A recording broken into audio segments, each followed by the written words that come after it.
Assalamualaikum warahmatullahi wabarakatuh.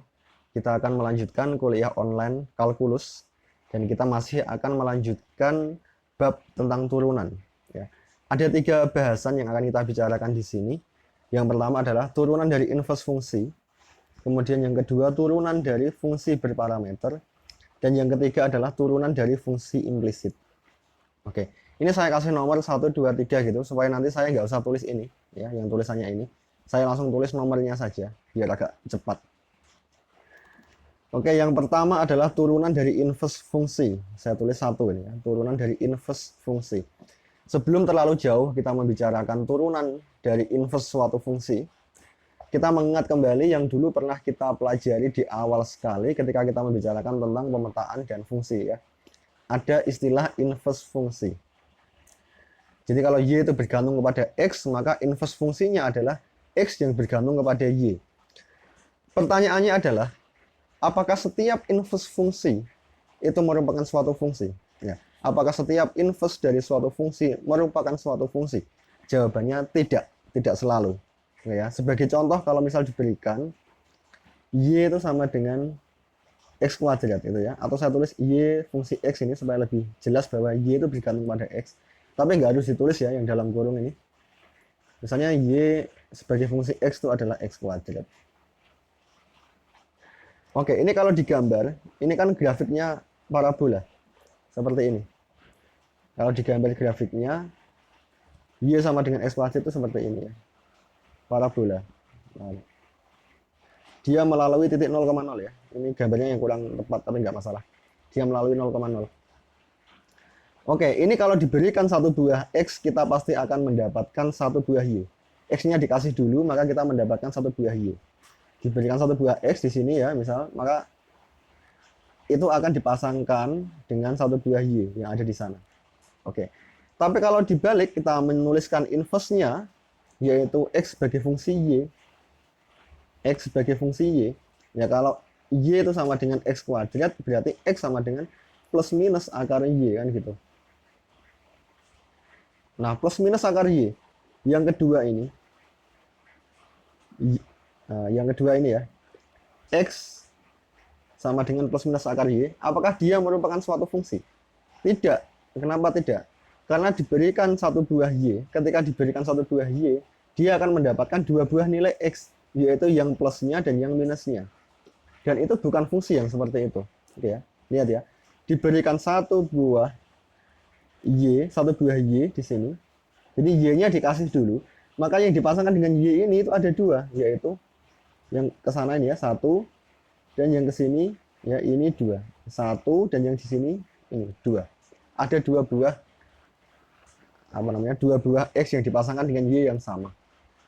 Maka dia bukan fungsi. Tapi tujuan kita di sini adalah membicarakan turunan dari inverse fungsi. Nah, kalau ternyata inverse-nya itu bukan merupakan suatu fungsi gimana? Ya berarti kita dengan kata lain itu adalah sedang mencari turunan dari beberapa fungsi. Kok bisa begitu? Karena seperti ini. Ini kan bukan merupakan suatu fungsi. Ya, ini bukan fungsi, tapi dia yang saya kotaki ini dapat dipandang sebagai dua buah fungsi kalau dalam kasus ini. Ya, lihat ya. Dua buah fungsi gimana? Yaitu X sama dengan plus akar Y.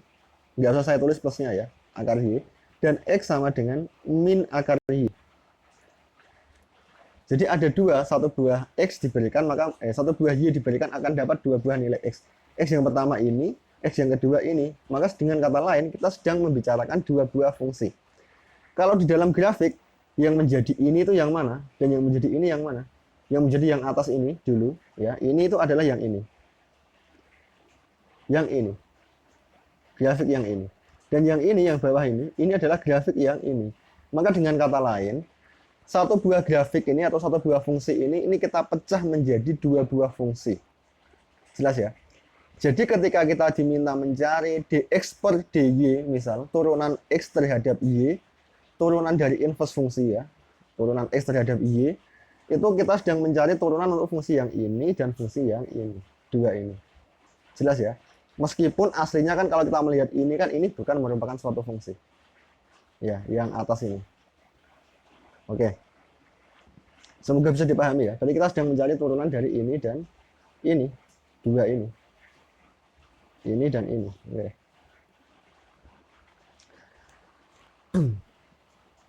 Tapi kalau dalam kasus yang kita kasih contoh ini ya, yang kita contohkan ini kan masih mending bahwa satu apa namanya fungsi inverse ini atau inverse ini ya itu dapat dipandang sebagai dua buah fungsi. Apakah selalu bisa seperti itu? Ternyata juga enggak itu. Misalnya diberikan seperti ini misal y x itu sama dengan tetapan misalnya 1. Ini kalau digrafikkan kan bentuknya seperti ini. Pada x berapapun y-nya tetap 1. Ya. Pada x berapapun y-nya tetap 1. Di sini 1 ini. Oke, kalau seperti ini kita mau menulis ini, kita mau menulis x sebagai fungsi y itu seperti apa? Gimana caranya? Bingung kan? Sulit kan? Nggak bisa. Ya, ketika y-nya 1, x-nya bisa bermacam-macam. Oke, terus gimana? Ini nggak jelas ya. Yang ini nggak jelas. Dan ketika kita membicarakan tentang turunan dari inverse fungsi ini nanti, itu ya kita menyempitkan pembahasan pada kasus-kasus yang masih bisa dibahas. Ini kan nggak bisa ini nggak usah dibahas gitu ya. Maka kita sedang menyempitkan kasus gitu ya, pada kasus-kasus yang bisa dibahas. Oke, sekarang kita masuk ke turunan dari inverse fungsi. Misalnya diberikan y sebagai fungsi x entah apapun bentuknya, termasuk juga yang tadi ya, misalnya dia adalah fungsi parabola tadi. Yang jelas ini diberikan. Kemudian ditanyakan dx per dy, bukan dy per dx. Dx per dy. Oke, gimana cara mencarinya?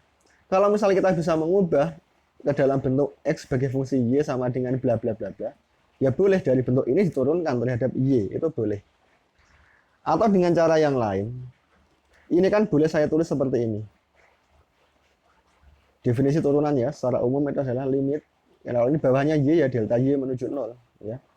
Kemudian delta x dibagi delta y. Oke, kemudian boleh juga saya tulis gini. Limit delta y menuju 0 ya. Saya balik ini. Delta y dibagi delta x pangkat min 1. Boleh ya, karena pangkat min 1 itu adalah seper. Jadi seper dari delta y per delta x adalah delta x per delta y. Jelas ya? Tapi kenapa kok saya balik seperti ini? Nah, setelah seperti ini kan boleh saya tulis gini. Boleh saya tulis gini. Limit delta y menuju 0 masuk ke dalam kurung. Boleh ya, itu sifat limit ya, seperti dulu itu. Ini delta y per delta x. Gini ya, pangkat min 1. Enggak muat ya. Pangkat min 1, gini aja ya. Tanya. Oke. Setelah seperti ini, delta y-nya kan menuju 0 ini. Delta y menuju 0, bukan delta x menuju 0 ya. Delta y menuju 0. Kapan itu delta y itu akan menuju 0? Delta y akan menuju 0 ketika delta x-nya juga menuju 0. Jelas ya? Delta y itu akan menuju 0 ketika delta x-nya menuju 0. Tapi apakah selalu seperti itu? Ternyata enggak. Misalnya ketika kita membahas ini tadi, yx sama dengan 1 tetapan. Ketika delta x-nya enggak 0, misalnya gini. Saya buat delta x-nya sekian. Ya, sekian ini kan panjang, enggak 0 ya. Ini delta x. Maka delta y-nya berapa? Delta y-nya adalah y yang dipasangkan dengan ini dikurangi y yang dipasangkan dengan ini. Yaitu tetap ini dikurangi ini kan gitu kan. Tetap hasilnya adalah 0. Maka dalam kasus yang ini ya, di kasus yang yx sama dengan 1 ini, ketika delta y-nya itu menuju 0, delta x-nya tidak selalu menuju 0. Oke. Tapi kalau kasusnya seperti ini, kita mau mencari dx per dy seperti apa hasilnya, juga nggak bisa. Orang ini aja nggak bisa dinyatakan itu ya, nggak bisa juga. Maka untuk kasus-kasus yang bisa dinyatakan, untuk kasus-kasus yang bisa dikerjakan, dx per dy itu berapa bisa dicari, maka ketika delta y menuju 0, itu delta x-nya juga menuju 0, gitu ya. Atau kalau misal X sebagai fungsi Y itu ternyata dapat dipandang sebagai beberapa fungsi seperti kasus parabola tadi ini, maka untuk masing-masing pecahannya itu ya ini dan yang ini ya, masing-masing fungsinya itu, yang pertama ini dan yang kedua ini, itu pada masing-masing itu ketika delta Y-nya menuju 0, maka otomatis delta X-nya juga menuju 0. Jelas ya? Akhirnya kita boleh mengganti itu karena dengan pemahaman itu tadi, delta Y menuju 0 ini boleh kita pandang sebagai delta X-nya menuju 0. Oke. Kalau seperti itu berarti, saya tulis lagi ya, berarti dx per dy tadi, dx per dy tadi itu ternyata sama dengan gini ya, limit, tadi kan delta y menuju 0, sekarang saya tulis delta x menuju 0. Kemudian ini delta y per delta x pangkat min 1 ya. Dan yang di dalam ini kan dy per dx ini. dy per dx pangkat min 1. Maka sama dengan pangkat min 1 itu seper ya. Seper dy per dx. Gitu. Atau yang penting dipegang di sini adalah bahwa dx per dy itu sama dengan 1 per dy per dx. Gitu. Ini yang penting untuk dipegang. Saya sebenarnya mau ngomong langsung ke sini nggak apa-apa sih, agar cepat gitu ya. Tapi supaya agak tahu prosesnya, jadi saya bicarakan terlalu agak melebar tadi ya. Ya nggak melebar juga, tapi mempertajam gitu ya, memperjelas gitu ya. Tapi yang penting ini ya, dipegang ini. Sebagai contoh ini, untuk menerapkan rumus ini. Misalnya dikasih kasus seperti yang pertama tadi, yaitu fungsi parabola. Ya. Y-nya gini. Y sebagai fungsi X itu adalah X kuadrat. Seperti yang tadi ya. Bagaimana mencari dx per dy? Dx per dy. Bagaimana caranya? Ada dua cara. Yang pertama adalah nyatakan dulu X ke dalam Y. Kalau ini kan X sebagai fungsi Y itu adalah plus minus akar Y kan gitu ya. Kalau kita mau mengerjakan dari sini juga bisa. Dari sini juga bisa ya. Berarti kan kita sedang mencari dua nanti harusnya yang dicari. Yaitu ketika X-nya adalah akar Y dan ketika X-nya adalah min akar Y. Tapi supaya lebih cepat saya mencarinya sekali, tapi saya tulis plus minus juga boleh. Gitu ya. Maka ini ya ini menjadi sama dengan ini. D dari plus minus akar Y, maksudnya dua ya. D dari akar Y dan D dari min akar Y per dy. Oke. Dan itu kan akar itu kan pangkat setengah ya. Maka ini hasilnya adalah plus minus, nggak muat ya, gimana ya, sini aja ya, sama dengan plus minus dari setengah oh mana, agak sulit ya nulisnya ya, mohon maaf. Setengah Y pangkat min setengah ya. Y pangkat min setengah. Gini ya. Atau boleh juga saya tulis gini. Dx per dy itu sama dengan plus minus setengah Y pangkat min setengah itu adalah 1 per akar Y. Gitu ya. Maka ini sama dengan plus minus 1 per 2 akar Y. Oke, ini cara satu. Cara yang kedua adalah cari dulu dy per dx-nya. Dari sini, lihat ya. Dy per dx itu berapa? Dy per dx adalah, dari sini dy per dx itu adalah 2x. Kelihatan sekali ya. Karena x kuadrat diturunkan jadi 2x. Nah, kalau kita pakai cara seperti tadi, sifat tadi, maka dx per dy dx per dy itu sama dengan 1 per dy per dx.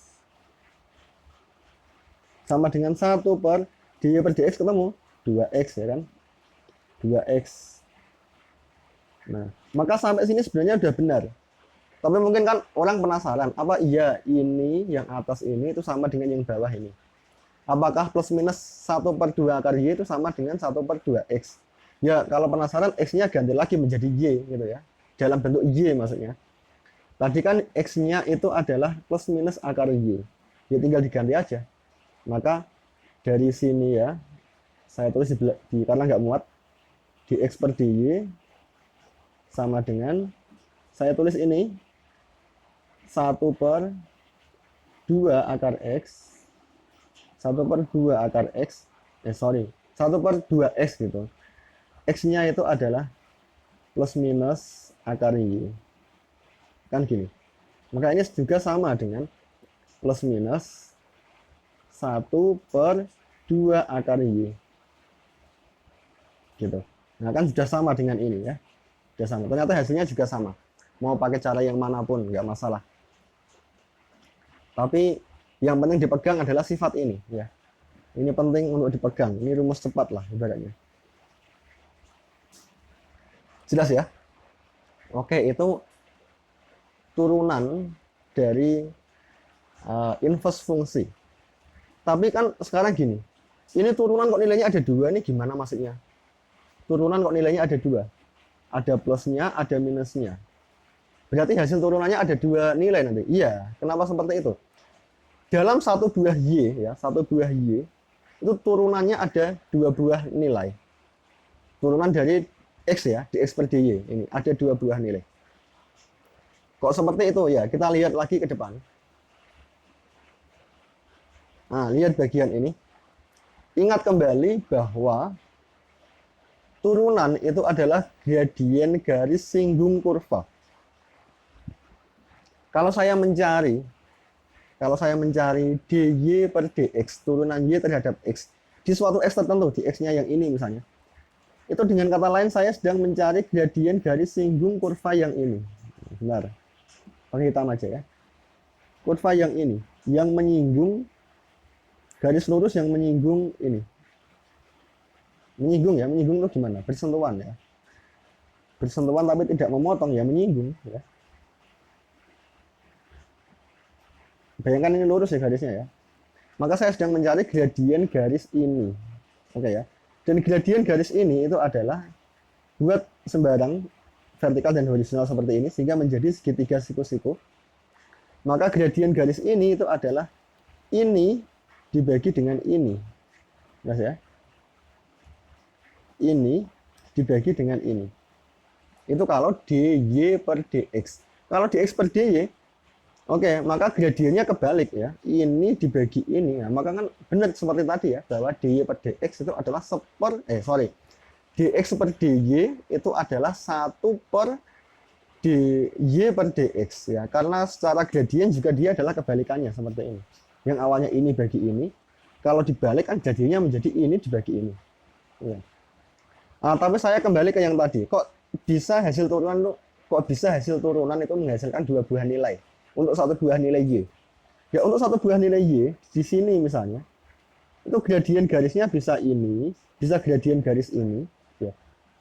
Yang ini tadi yang barusan kita gambar, atau gradien garis yang ini.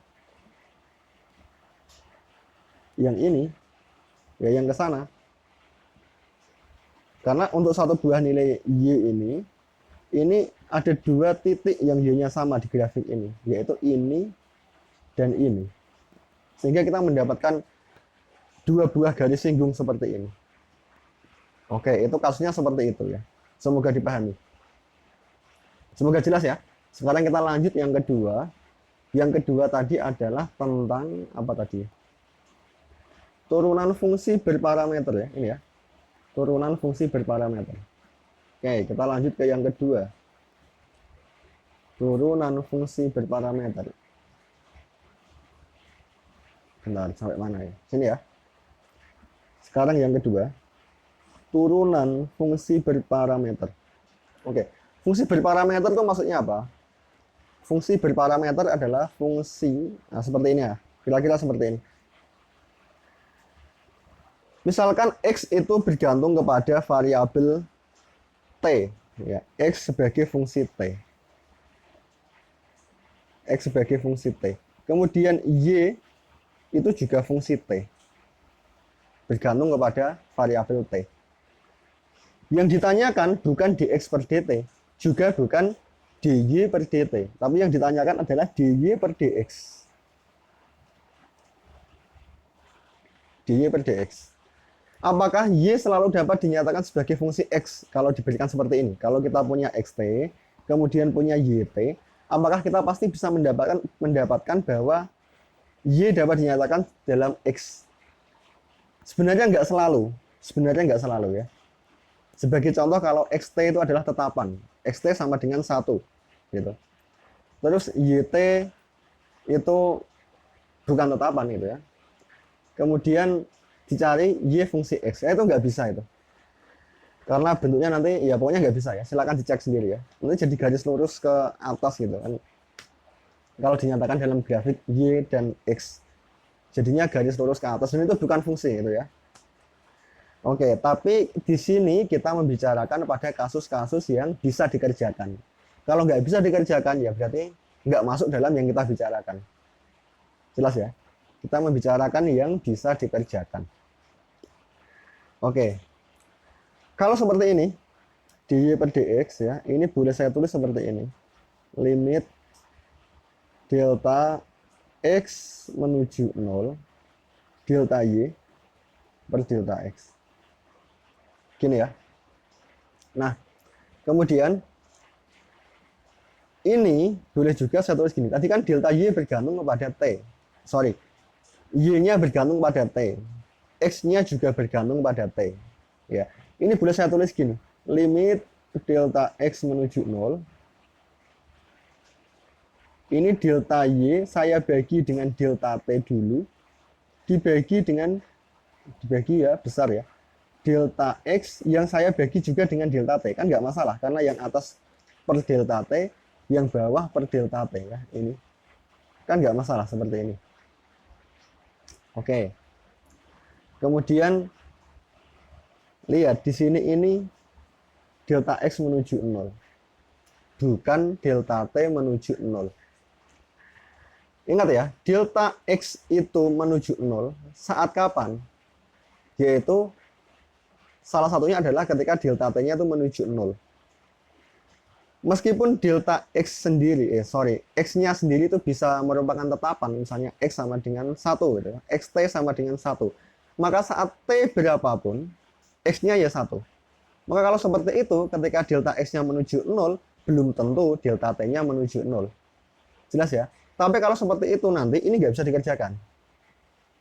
Ini bisa dikerjakan kalau nggak seperti itu tadi, gitu ya. Maka untuk kasus yang bisa dikerjakan, kalau delta x-nya menuju 0, itu delta t-nya juga menuju 0, gitu ya. Delta t-nya juga menuju 0. Oke. Dengan pandangan ini, maka delta x saya ganti dengan delta t menuju 0. Maka tadi dy per dx tadi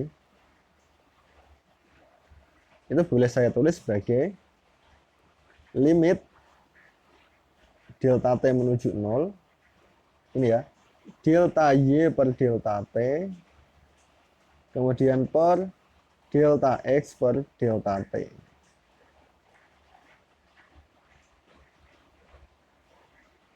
Oke ya, ingat bahwa kalau ada turunan dari pembagian seperti ini adalah kalau ada limit dari pembagian ya, ini dan ini seperti ini sama dengan pembagian dari limitnya. Maka ini sama dengan limit begini.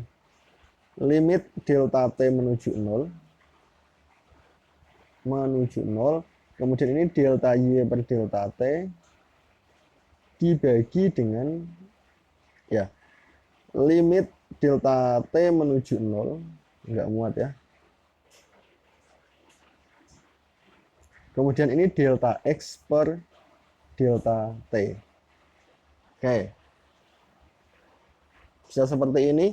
Dan apa ini? Yang atas ini adalah dy per dt ini. Dan yang bawah ini adalah dx per dt. Oke ya, jelas ya. Maka ini boleh saya tulis dy per dt dibagi dengan dx per dt. Oke. Sehingga yang penting dipegang di sini adalah bahwa dy per dx itu ternyata sama dengan dy per dt gitu ya, dibagi dengan dx per dt.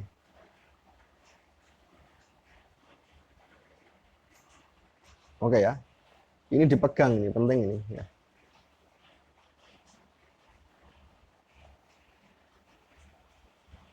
Ini penting ya. Oke. Jadi nanti kalau diberikan kasus misalnya apa? Misalnya tuh di dalam mekanika itu. Kalau ada benda bergerak, misalnya gerak parabola gitu. Gerak parabola. Itu x-nya kan bergantung pada t. X ini variabel arah mendatar ya, bergantung pada t. Y-nya bergantung pada t. T-nya itu apa T-nya? T-nya itu waktu itu ya kalau dalam mekanika misalnya ya. Jadi xt dalam gerak parabola misalnya adalah misalnya berapa? Xt adalah x0 kali xt adalah v0x kali t gitu ya. Itu rumus dalam gerak parabola yang x-nya. Misalnya v0x-nya adalah 3, maka 3t gitu. Misalnya gitu. Kemudian yt itu adalah v0yt min setengah gt kuadrat ya, itu rumus di gerak parabola yang arah y ya. Misalnya v0y nya adalah 4, maka ini menjadi 4t min setengah g, g nya misalnya 10, maka setengah dari 10 adalah 5t kuadrat, misalnya seperti ini. Kemudian diminta mencari ini dy per dx ya, dy per dx, laju perubahan y terhadap perubahan x, bukan terhadap perubahan waktu ya, dy per dx. Caranya gimana? Ada dua cara di sini. Yang pertama adalah nyatakan dulu y ke dalam x. Caranya gimana? Caranya adalah t-nya diganti dengan yang bergantung pada x. Lihat ini, x kan sama dengan 3t, otomatis t-nya adalah x per 3. Bisa kan? Berarti t-nya diganti x per 3, t-nya diganti x per 3 gitu.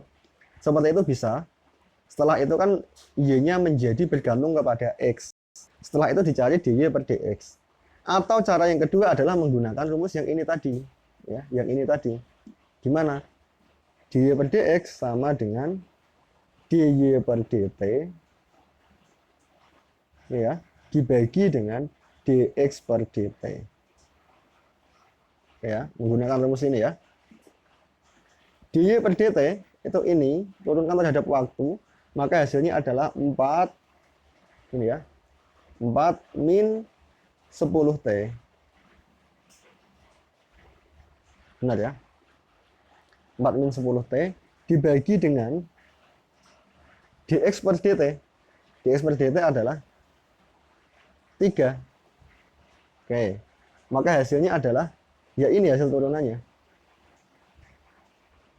Oke. Atau mungkin ada yang nggak puas, kenapa kok hasil turunannya dalam t bukan dalam x gitu ya. Ya kalau pengen mengubah dalam x ya tinggal diganti aja. Ini kan xt sama dengan 3t. Ya t-nya diganti ke dalam x, maka t-nya sama dengan x per 3 gitu. Maka ini boleh diganti dengan x per 3. Dan itulah hasil dari dy per dx ini. Jelas ya? Oke. Itu turunan dari fungsi berparameter. Dalam kasus ini misalnya berparameter t gitu. Tapi nggak harus t ya. Parameter nggak harus t. Ya sembarang, tinggal yang buat soal gitu ya, suka-suka. Oke, berikutnya yang terakhir, yang ketiga, itu adalah tentang turunan dari fungsi implisit ya, yang ketiga. Oke, bentar. Yang ketiga, turunan dari fungsi implisit.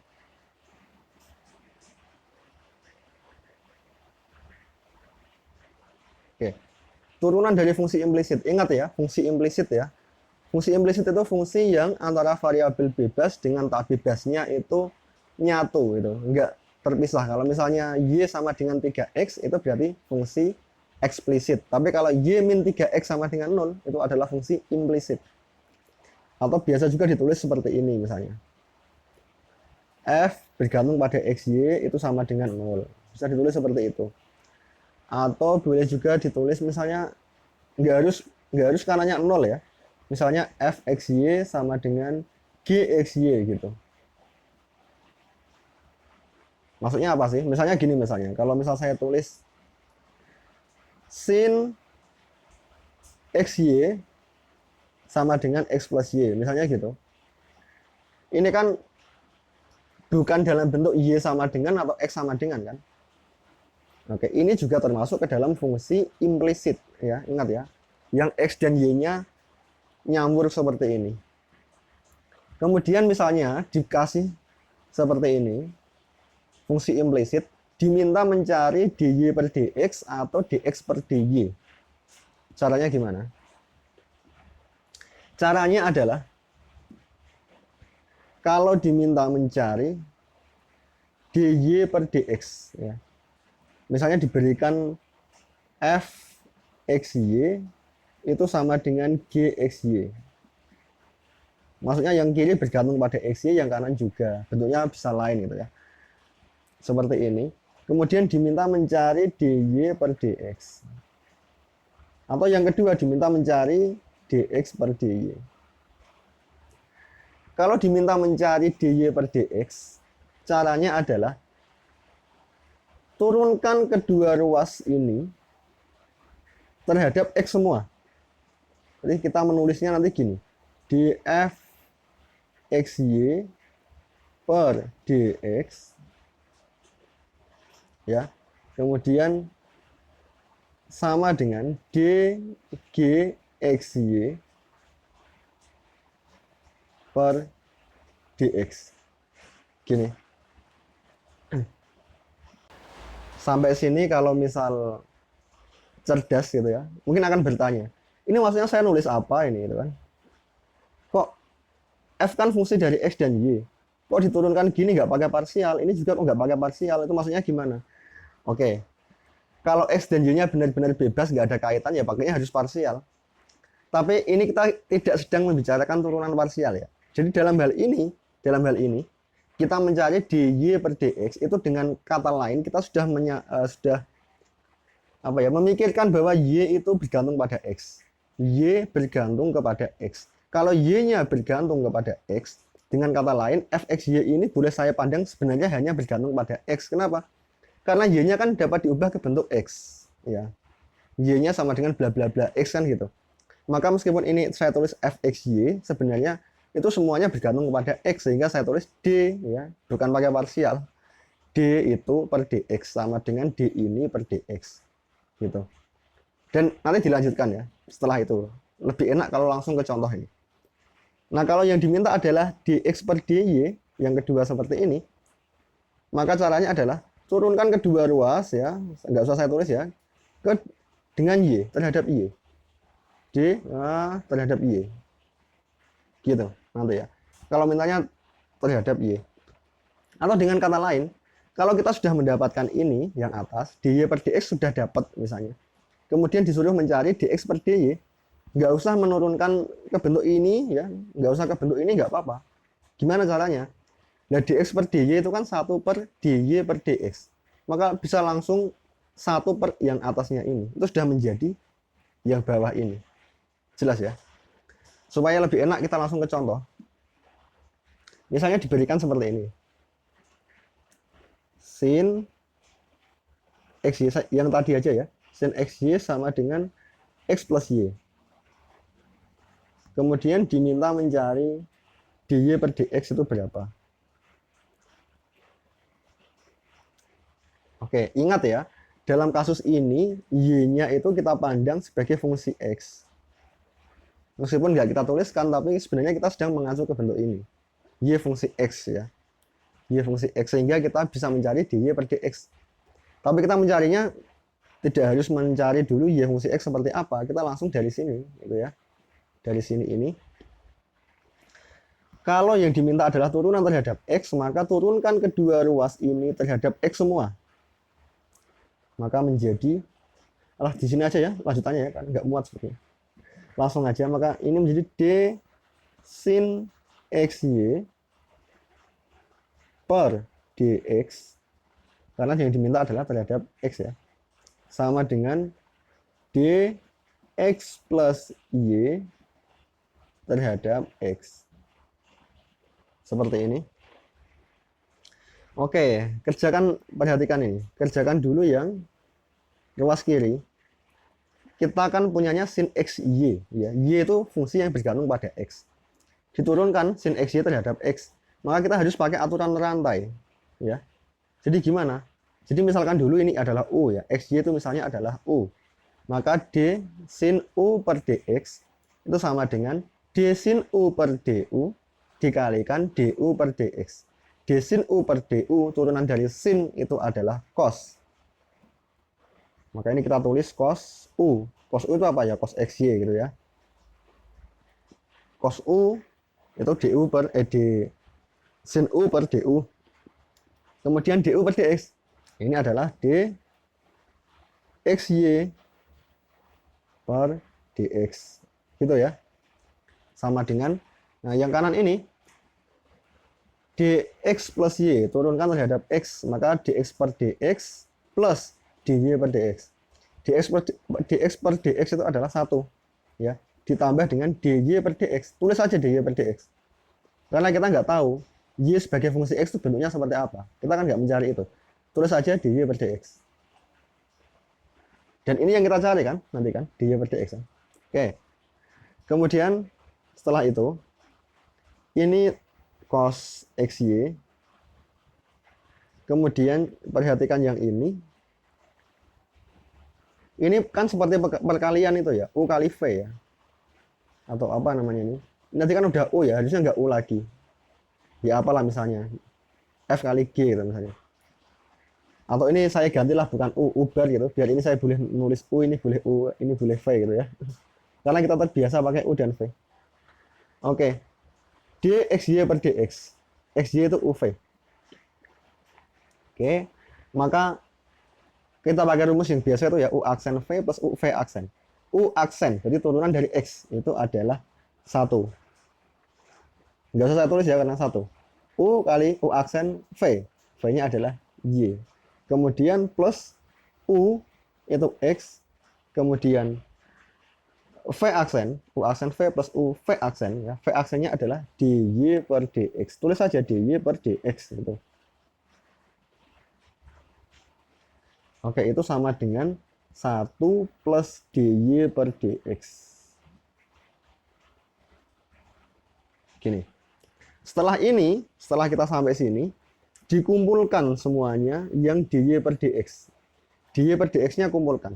Jadi seperti apa itu? Maka jadi seperti ini. Ini kalikan dulu ya. Cos xy kalikan y sama dengan y cos xy. Saya tulis dulu sini. Y cos xy, kemudian ditambah dengan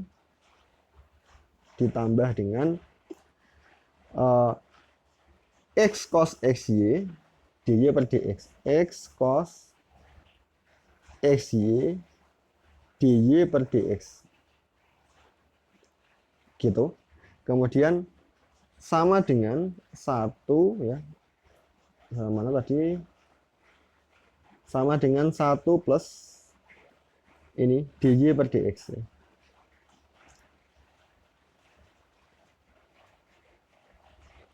Oke, lihat yang ada dy per dx-nya mana itu, ada 2. 1 ini mengandung dy per dx, ini mengandung dy per dx, dan 2 ini. Oke ya, maka kumpulkan yang ada dy per dx-nya. Maka yang ada dy per dx-nya saya taruh di ruas kiri, yang nggak ada saya taruh di ruas kanan. Oke, maka ini menjadi x cos xy dy per dx dikurangi dy per dx, gitu ya. Maka saya tulis gini, x cos xy, saya tulis min 1, paham ya? Saya keluarkan dy per dx-nya. Itu yang di bagian kiri. Ruas kirinya seperti ini. Min 1 ya, karena ini kan menjadi min kalau pindah ruas. Ya. Sama dengan ini 1 min, ini pindah ke ruas kanan. Ya. 1 min y cos xy. Nah, kalau sudah seperti ini, dy per dx itu berapa? Dy per dx adalah tinggal ini dibagi dengan ini, kan gitu. Maka dy per dx itu sama dengan 1 min y cos xy dibagi dengan x cos xy min 1. Oke ya. Semoga benar saya mengerjakan, karena biasanya kalau terlalu banyak itu bisa nggak kelihatan salahnya di mana itu. Tapi semoga benar ini. Oke ya. Ini adalah caranya kalau kita mau mencari turunan fungsi implisit. Mungkin ada yang tanya, kok masih mengandung y, masih mengandung x, kok nyampur seperti ini? Ya iya. Kalau mau dicari bergantung pada x semua supaya y-nya nggak kelihatan, nggak ada y-nya seperti ini, bisa nggak? Ya berarti dari awal kita harus mencari ini apa namanya? Harus mengubah dari sini dulu, nyatakan y sama dengan apa yang bergantung pada x. Tapi itu nggak mesti mudah itu ya. Tapi kalau bisa ya bisa digantikan ke sini. Berarti y-nya diganti ke bentuk bla bla bla bla x gitu. Oke, tapi ini saja sudah benar sampai sini ya. Oke. Sampai sini ya yang kalkulus hari ini. Semoga paham. Terima kasih. Mohon maaf agak panjang tadi ini ya. 41 menit lebih. Oke, assalamualaikum warahmatullahi wabarakatuh.